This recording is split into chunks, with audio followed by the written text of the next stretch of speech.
ఎడదవోలు పర్యటనలో సీఎం చంద్రబాబు నాయుడు మాట్లాడుతున్నారు. ఇప్పుడు అలా చూద్దాం. దానికంటే పవిత్రమైన కార్యక్రమం మా ఆడబిడ్డల్ని చట్టసభల్లో చూడాలనే ఆకాంక్ష. తప్పకుండా చూస్తాం. నేను ఇప్పుడు చెప్పడం కాదు, మా ఆడబిడ్డలు వంటింటికే పరిమితం కాకూడదు. దానికి పూర్తిగా అండగా ఉన్నాం.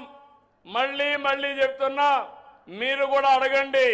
ఇక్కడ వైఎస్ఆర్ కాంగ్రెస్ పార్టీ లేదు, కానీ దాంట్లో నుంచి బయట వచ్చిన ఒక తోక పార్టీ ఒకటి ఉంటుంది.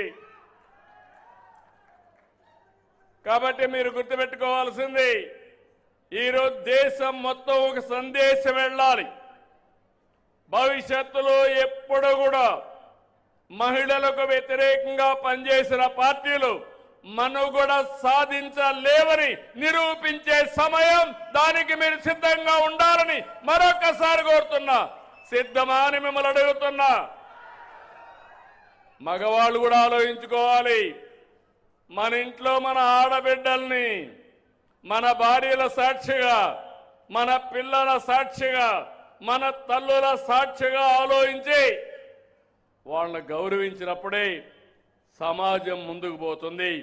ఈ విషయం గుర్తుపెట్టుకోమని మరొక్కసారి కోరుతున్నా.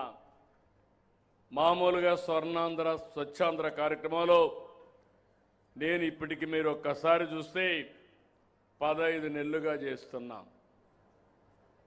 నేను ఒకటి ఆలోచించాను, నేను కానీ ఎన్డీఏ పార్ట్నర్స్ అందరం కలిసి ఈ రాష్ట్రాన్ని అభివృద్ధి చేయడమే ధ్యేయంగా పెట్టుకొని మేము ముందుకు పోతున్నాం. ఎన్నికల ముందు ఒక మాట చెప్పాం, విధ్వంసమైన రాష్ట్రాన్ని గాడిన పెట్టే బాధ్యత మేము తీసుకుంటామని ఆ రోజు చెప్పాం. ఎన్ని విధాలు, నేను 4వసారి ముఖ్యమంత్రి. నా జీవితంలో ఎప్పుడూ చూడలేదు. ఎక్కడ చూసినా ఎంత లోతుకు పోతే గోతులు అంత లోతుగా ఉన్నాయి. అవన్నీ పూడ్చుకుంటూ వస్తున్నాం. అయితే ఈరోజు ఈ కార్యక్రమం కింద చూస్తే మామూలుగా కాదు. ఎక్కడ చూసినా చెత్త కుంపలన్నీ పెద్ద పెద్ద గుట్టలుగా చెత్తంతా పేరుకుపోయి భయంకరంగా తయారైంది. 15 నెలలుగా పనిచేస్తున్నాం. ఒక పద్ధతి ప్రకారం పనిచేస్తున్నాం. మీ అందరిలో ఒక చైతన్యం రావాలి. మన ఇల్లు, మన వీధి, మన ఊరు, మన ఆఫీసు, మన స్కూలు, మన కాలేజ్, మన పబ్లిక్ ప్లేసులు కానీ, బీచ్లు కానీ, ఆలయాలు కానీ, పార్కులు కానీ, ఇవన్నీ కూడా దృష్టిలో పెట్టుకోవాలి. నేను ఎప్పుడు చెప్తాను, జపాన్లో స్వీపర్స్ ఉండరు. ఎక్కడ కూడా పేపర్లు రోడ్డు మీద ఉండవు. ఎక్కడున్నా కాగితం కనపడిస్తే, ఈ కాగితం కనపడిస్తే ఫస్ట్ ఎవరైతే చూస్తారో వాళ్ళు ఆ కాగితం తీసి పర్సులో పెట్టుకొని ఇంటికి పోయి డస్ట్బిన్లో వేస్తారు. ఇప్పుడు మా తమ్ముడు లేదు, తీశాడు. చాలా సంతోషం. ఆ స్ఫూర్తి రావాలి. అది ఒకటే దిష్టి బొమ్మ మారిగా ఉంది. అది పోయినాక ఎంత బాగుందో చూడండి.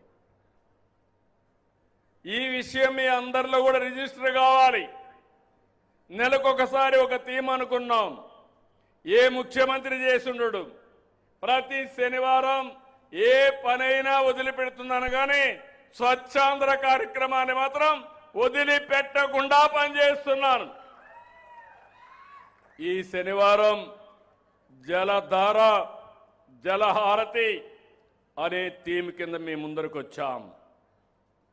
100 రోజులు ఈ కార్యక్రమానికి ప్రాధాన్యత కూడా ఇచ్చాను. ఇంకో పక్క మీరు ఒక్కసారి చూస్తే ఎక్కడికక్కడ ఈ కార్యక్రమాన్ని ముందుకు తీసుకుపోతూ మురికి కాలువలు కానీ అన్నీ కూడా ఏం చేయాలనో ఒక స్పష్టమైన వైఖరితో వస్తున్నాం.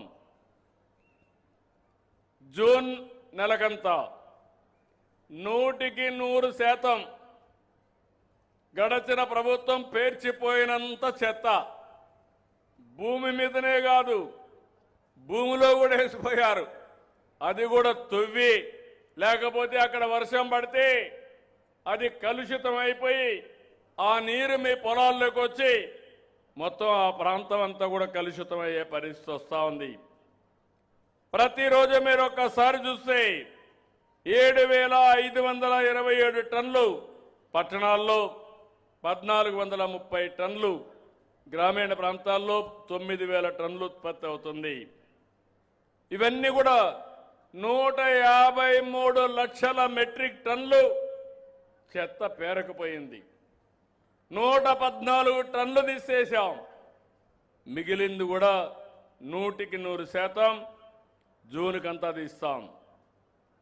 ఇంకొక పక్క మీరు గుర్తుపెట్టుకోవాల్సింది, డోర్ టు డోర్ కలెక్ట్ చేస్తున్నాం. పట్టణాల్లో 97% చేస్తున్నాం. గ్రామీణ ప్రాంతంలో ఇంకా పెంచుతున్నాం. తొందరలోనే మొత్తం రాష్ట్రమంతా 100% చెత్త కలెక్ట్ చేసే బాధ్యత ఈ ప్రభుత్వం తీసుకుంటాం, లోకల్ బాడీస్ తీసుకుంటామని మీకు హామీ ఇస్తున్నా. ఇంకొక పక్క ఈ చెత్త తీసి ఎక్కడ వేయాలని 603 కోట్లతో 107 ఆధునిక ప్రాసెసింగ్ ప్లాంట్లు ఏర్పాటు చేస్తున్నాం. అవన్నీ కూడా అక్టోబర్కి పనిచేస్తాయి. ఇంకో